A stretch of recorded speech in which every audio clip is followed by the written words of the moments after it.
요새 5분 글방. 오늘은 콜버그의 도덕성 발달 단계 이거 전국 연합 기출 문제거든요. 이해하기 어렵지 않았어요? 어려웠어요. 어려웠죠? 무슨 내용인지 간단하게 설명해 보세요. 쉽게.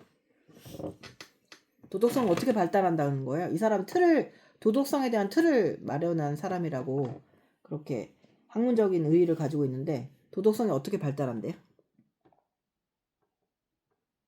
그러니까 이게 도덕성이 어떻게 발달하는지 알려면 도덕적 판단이라는 걸 알아야 되거든요. 근데 이게 그러니까 그게 옳고 그른지를 판단하는 것을 그렇죠. 옳고 그름에 대한 판단이 도덕성이죠. 그죠? 하인즈 딜레마라는 게 나오는데 돈이 없는 하인즈가 아내를 살리기 위해서 약을 훔쳤다가 하인즈는 정말 잘못했을까에 대한 토론을 해보는 거였거든요. 어린아이인 경우 어떻게 대답했을 것 같아요? 어린아이인 경우는 그거를 훔쳐가지고 범죄에서 처벌을 받을까 안 받을까. 처벌을 받기 때문에 법을 지켜야 한다고 생각하겠죠? 네. 그러니까 엄마한테 들키지 않으면 잘못한 게 아니에요. 그러니까 처벌을 두려워하고 자기가 속한 곳에 대해서 피해를 받을까, 그러니까 무서워하는 거죠. 처벌과 징벌을 두려워하는 단계는 그러면 어떤 단계예요? 관습적인 단계인가요?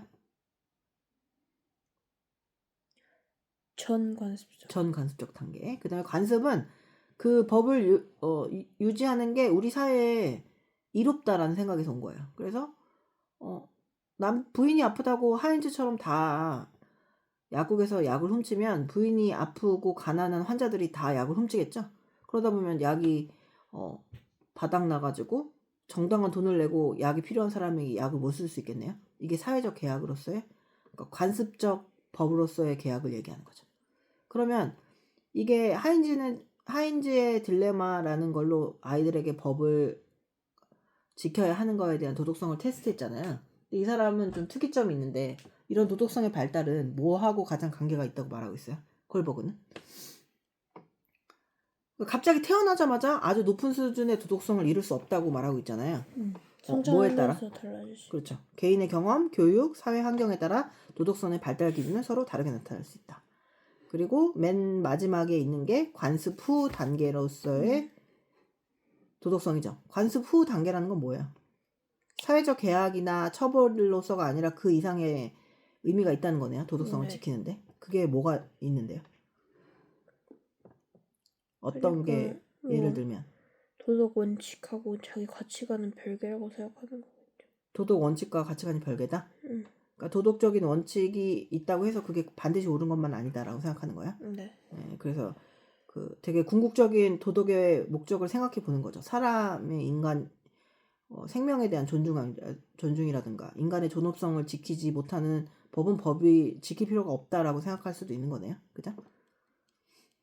이걸 읽고서 좀 어렵게 생각했던 부분이나 되게 이해가 잘 갔고 의미가 있는 부분이 있다면 뭐예요? 이게 도덕성이 발달하는 것도 공부를 하고 되게 비슷하거든요. 그러니까 누가 해야 해서 공부하잖아요, 보통. 하라고 하니까. 그죠? 그거는 관습적 발달하고 똑같은 거예요. 누가 하라고 하니까, 처벌당하니까 하는 거, 아니면은 나중에는 이제 나한테 이익이 돼서 라고 이렇게 점점 더 발전하는 거죠. 그러다가 내 가치관의 성장과 발달이 부합하기 때문에 뭔가를 새롭게 알아가려고 하는 게 공부다. 이제 그런 단계까지 이르는 건 굉장히 어렵겠죠. 어른들도 되게 어려운 일이에요. 뭔가 어떤 관습 후 단계의 도덕성을 기르는 거는 평생의 과업이 아닐까. 어른들 중에서도 그렇게 달성한 사람을 많이 본 적은 없어요, 선생님도. 선생님도 포함해서 도덕이 어떻게 생각하면 내 이익이나 궁극적으로는 내 이익이나 내 명예를 위해서 쓰이는 경우도 많죠. 그쵸? 이해할 수 없었던 부분, 잘 이해가 안 가는데요. 나는 이 콜버그의 생각에 동의하지 않아요 라는 부분이라든가 이런 게 있어요. 여기서 뭔가 도덕적이지 않으면 법도 바꿔야 된다고 얘기를 하는데 애초에 그 법을 만든 이유가 사고를 줄이기 위해서라든지 아무튼 계기가 있었을 건데 그걸 이렇게 바꿔도 되는 건지. 그러니까 이거는 그 간습 외적인 법에 대해서 얘기한 거잖아요. 간습 후의 도덕성 발달을 얘기하는 거죠.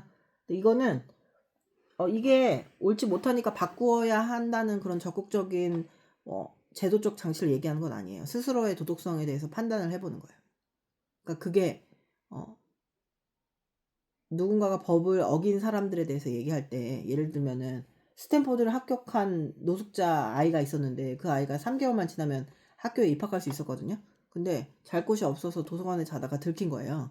근데 그런 도덕적 판단을 내릴 때 이 아이가 열심히 살아가지고 스탠포드에 합격했잖아요. 근데 노숙자의 삶을 산 거예요. 그래서 얼어주기 싫어가지고 도서관에서 자다가 들켜서 이제 법원에 오게 된 거죠. 이런 경우에 도덕적 판단을 할 때 얘기하는 거예요. 그래서 법을 없애거나 도서관에 무단 침입하는 게 옳다라고 말하는 건 아니죠. 그러니까 도덕적인 판단을 하는 거하고 법을 적용하는 건 좀 약간 다를 수 있죠. 근데 민서가 생각하는 거는 한두 사람씩 그런 법을 어기기 시작하면 법이 무슨 의미가 있냐 이 얘기죠.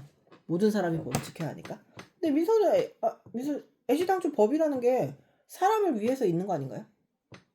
그치. 그러니까 한 사람을 위한 법이 없다 이렇게 말하는 거죠. 모든 사람은 사정이 있다 그 얘기예요.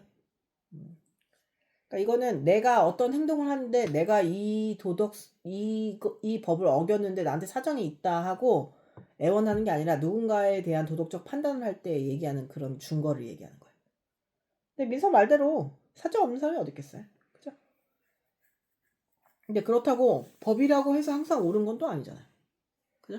그리고 우리가 너무나 당연히 생각하는 생명의 중요성이나 뭐 인간의 존엄성에 대해서 얘기할 때 우리가 이 사람이 뭐 정당방위로 풀어줬어. 이 사람이 어쩔 수 없는 상황이어서 죽음을 선택했다. 죽음이나 그러니까 살인을 선택했다고 해서 그 사람을 풀어줬는데 그 사람이 진짜 그 사람한테 가서 다시 살인을 저지르는 거나 이런 경우가 있죠. 모든 법에는 예외가 있을 수 있기 때문에 그러니까 의심해 볼 필요가 있는 거예요. 법이나 도덕성에 대해서. 이게 정말 과연 옳은가? 누구를 위해 옳은가? 그리고 모든 사람을 동시에 만족시킬 수 있는 법이라는 게 세상에 있을까? 이런 생각을 해볼 필요가 있죠. 그리고 또 좀 재밌거나 신기했던 그런 부분이 있다면 뭐예요? 어떤 부분이 이해 안 되는지를 설명을 해봐요. 도덕성이 단계적으로 발달된다는 거에 대해 동의해요? 네. 근데 관습 후 도덕성의 발달은 되게 달성하기 어려운 거지만 근데 꼭 나이가 든다고 해서 그게 가능한 건 아니잖아요. 그리고 어리다고 해서 꼭 철벌이 두려워서 도덕적인 판단을 하는 것 같진 않아요. 약간의 자기의 성향과 기질도 있다고 생각했어요. 그래서 물론 최고의 궁극의 도덕성에 도달하는 거는 노력과 수영과 그다음에 뭐 경험과 교육이 필요하겠지만 그런 교육을 가졌다고 해서 또 그 도덕성에 도달할 수 있는 건가라는 생각도 들어요. 사람들은 되게 자기 현실에 충실하잖아요. 가치라는 거는 그 도덕성과 가치가 되게 별개일 때도 많거든요. 그러니까 나한테 이득이 되는 쪽으로 만들면 그걸 가치롭다고 생각하는 게 세상 사람들이 많아서 이 도덕성이라는 개념이 어떻게 보면 코에 걸면 코걸이, 귀에 걸면 귀걸이가 아닐까 이렇게 생각할 때도 있어요. 민서한테는 이해가 가지 않는 얘기죠. 민서는 도덕적인 원칙은 항상 지켜줘야 된다고 생각하는 거예요? 원칙주의자인가요? 어떤 경우에도? 왜요? 뭐 때문에 지켜줘야 되죠? 아니, 지키려고 만든 거니까. 그럼 애시당초 지키려고 만든 이유가 여러 사람을 위해서? 공리적인 이유로 그런가요? 아니면 사회 정의를 구현하려고? 두 개 다 있겠죠. 뭐 위급한 사람에게 생명을 구하려고 법을 어기는 경우가 있을 수 있죠. 그런 건 사회적으로 정당하게 평가되어야 하는 거잖아요. 그러니까 그렇게 사회적으로 정당하게 평가되어야 하기 때문에 법이 수정이 이루어져야 한다고 생각하진 않아요? 이게 뭐 심폐소생술을 하다가 그 사람의 갈비뼈가 으스러졌는데 그 사람을 살렸어요. 근데 그 사람이 내 갈비뼈를 부러뜨렸으니 손해배상을 청구해라. 이런 경우도 있을 수 있잖아요. 네. 근데 그건 누가 봐도 이건 선의의 의도를 가지고 있는 거잖아요. 근데 이것도 똑같이 내 갈비뼈를 부러뜨린 사람하고 똑같이 취급돼서는 안 되지 않나요? 그러니까 도덕성하고 법은 되게 관련이 많은 것 같아요. 어디까지를 인정해줘야 하는가, 어디까지 선의를 인정해야 되는가. 그게 제도적으로 그게 만들어지면 거기에 연관성을 어떻게 입증해낼 수 있나? 뭐 되게 어려운 문제죠. 깊게 생각하면. 근데 뭐가 어렵다고 느껴졌어요? 말이 어려웠나요? 네. 어떤 점이 가장 어렵다고 느껴지는 부분이 뭐였어요? 그냥 뭔가 뭐뭐 하지 않을 경우 뭐 경우를 대비해서 얘기를 해주는데 그게 좀 어려워. 민서는 그 딜레마 누구의 딜레마죠 이름이? 질문을 처음에 콜버그가 한 사람이 하인즈들 하인즈의 딜레마에서 민서는 누구 어떤 정도의 도덕성을 예측해 볼 수 있어요? 하인즈가 돈이 없어요. 열심히 살았지만 근데 아내가 아프거든요. 지금 약을 먹지 못하면 죽어요. 그래서 약국에서 돈이 없으니까 나중에 갚겠다고 했는데 안 된다고 했거든요. 그래서 밤에 들어가서 약을 훔쳤어요. 하인즈는 어느 정도의 죄를 지었을까요? 그냥 똑같은 도덕인가요? 그렇죠. 그렇다고 생각해요? 근데 사랑하는 사람이 죽어가고 있는데 그걸 그냥 약이 있는데도 불구하고 참을 수 있는 사람이 많이 있을까요? 없겠죠. 근데 그걸 살리고 또 벌을 받으면 아하, 살리고 벌을 받아야 마땅하다고 생각하는 거야? 네. 민도는 도덕성과 법이 얼마나 관련이 있다고 생각해요? 도덕성은 되게 개인적인 거 아닌가요? 개인적으로 실현해야 할 가치에 더 가깝잖아요. 그러니까 아무도 보는 사람이 없어서 안 들키면 내가 도덕성이 지켜진 건 아니잖아요. 내가 보고 있잖아요. 내 스스로. 그리고 민서는 그런 법적인 거는 최소한의 도덕성이라고 생각하는 거야? 음. 여기 나와 있는 주제문을 한마디로 하자면 뭐예요? 사람마다 다를 수 있다. 뭐가요? 뭐가 사람마다 기준은 달라? 응? 기준. 도덕성에 대한 기준이 사람마다 다를 수 있다? 아이마다? 그거 보고 나한테 질문을 해보세요.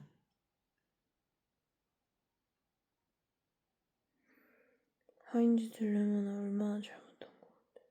하인즈 딜레마가 선생님한테는 얼마나 잘못한 것 같냐고요? 인간을 인간답게 만들기 위해서 법이 존재하는 거잖아요. 근데 생명에 관련돼서는 어쩔 수 없는 선택임을 감안해서 사회봉사 정도로 끝날 수 있을 것 같아요.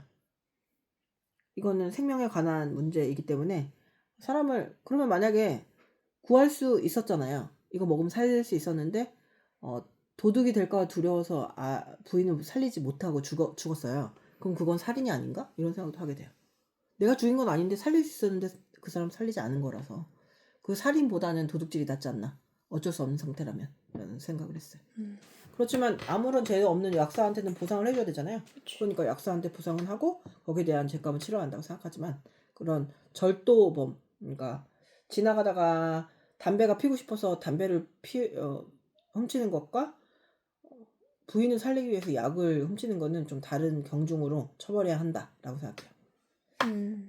왜냐면 이제 그건 인간의 존엄성, 인간의 생명과 관련돼서는 좀 엄중하게 생각해 볼 필요가 있다라고 생각합니다. 그리고 콜보 이론이 학생이 도덕적 문제를 좀 다양한 관점에서 생각하도록 도와주는 이론이거든요. 그래서 생각의 다양성을 갖게 되고 좀 관점을 넓히는 그런 도구로는 사용하기 되게 좋은 것 같아요. 그때 당시에는 옳다 그르다로만 판단할 수 없고 힘없는 사람들, 그러니까 이런 인식의 수준이 꼭 나이의 수준은 아니거든요. 나이가 많이 먹어도 처벌만 안 당하면 된다고 생각하는 어른들도 많아요. 그렇잖아요. 그러니까 내 인식의 수준을 높이는 거, 내 의식과 정서의 수준을 높이는 건 되게 중요한 길이고 앞으로 우리가 계속 나아가야 할 길이라고 생각해요. 되게 답답할 때가 있거든요. 도덕성 왜 지켜? 아무도 안 지키는데 내 손해잖아. 그럼 이 사람의 수준이 그냥 사회계약서적인 수준인 거죠.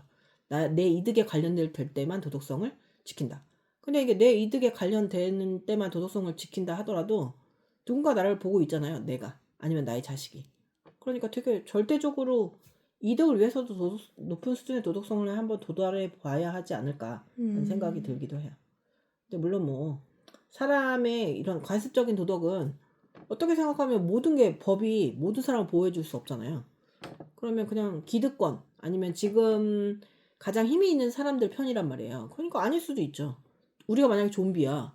좀비라서 사람을 먹고 살아야 해요. 근데 사람을 죽이는 건 나쁘다라고 얘기하면 그건 사람들의 법이지 우리들의 법이 아닌 거죠. 그치. 그러니까 좀 열린 생각과 다양성을 생각하게 해준다는 점에서 콜버그를 되게 좋아합니다, 선생님은. 뭐 이 사람이 막 단계적인 수준식으로 발달하고 사람을 단계적으로 나눴다라고 화를 내는 사람도 있는데 사람은 단계적으로 나눌 수밖에 없어요. 인식의 수준이에요. 그건 절대적인 인식의 수준이고 개인의 경험, 교육, 사회 환경 또는 가정의 분위기라고 생각해요.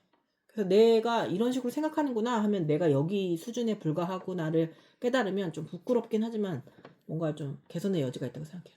사람이 뭔가 세게 뭔가 얘기할 때 이거 세게 얘기해봤자 소용없을 때가 있고 세게 얘기해서 소용이 있을 때가 있잖아요. 소용이 있는 사람이 발전할 수 있는 거죠. 또 뭔가 좀 기분 되게 나쁘네. 근데 좀 내가 바꿔야겠다라고 생각하는 거죠. 서로 공멸을 해가는 공감의 그런 품앗이 있잖아요. 네가 뭘 잘못했어. 걔가 쓰레기야 하는 것보다는 고칠 수 있는 사람이면 이건 개선해 보는 게 너한테 이득이겠다. 이렇게 생각해요. 선생님은 늘 그런 식으로 설득하는 편이에요. 이득이 중요하니까요. 개이득. 그죠? 그 민서가 걔 있잖아요. 누구죠? 그 선생님 김열의 칼날의 선생님이 누구였죠? 애들 앞에서 막 혈기를 죽였던 선생님 기억나나요? 무이치로인가요? 맞나요? 네. 그러니까 애들이 막 선생님이 혈기를 보다 무섭다고 혈기를 죽인 선생님이 혈기같이 느꼈다고 했던. 아무튼 왜요? 근데 그 사람은 어느 도덕성에 들어간 것 같아요? 아이들 앞에서 살인을 했잖아요. 근데 그때는 그게 정당한 거니까. 그렇죠. 그럴 수밖에 없었겠죠. 그렇지 않으면 아이를 죽었을 거 아니에요. 그러니까 더 여러 몸을 살릴 수밖에 없었겠죠. 그죠? 그러니까 약을 훔쳐서 약사가 죽는 건 아니잖아요. 그러니까 약사가 죽는 거 대신 아내가 죽지 않는 방향을 선택할 수밖에 없지 않나 이렇게 생각해요. 가치관과 뭐 이런 게 많이 중요하겠지만 그래서 이제 무슨 이런 글을 읽으면 문학의 캐릭터를 만날 때 이 사람이 어느 정도의 수준의 도덕성에 돌아 있는가를 생각해 보면 되게 재밌어요. 기준이 생겼으니까. 얘는 진짜 절대선이다. 세상에 절대선이 없을 수도 있거든요. 나한테 이득이 되는 선택을 하면서 절대선이라고 포장하는 사람도 많아서 이런 걸 알고 있으면 좀 약간 유연하게 사고를 하게 되죠. 오히려 이런 패턴화된 체계화된 어떤 것이 경직된 게 아니라 더 유연하게 세상을 볼 수 있게 해주는 것 같아요. 제 생각에. 이제 내용이 좀 어려웠으니까 한 번 더 나중에 얘기해 봅시다.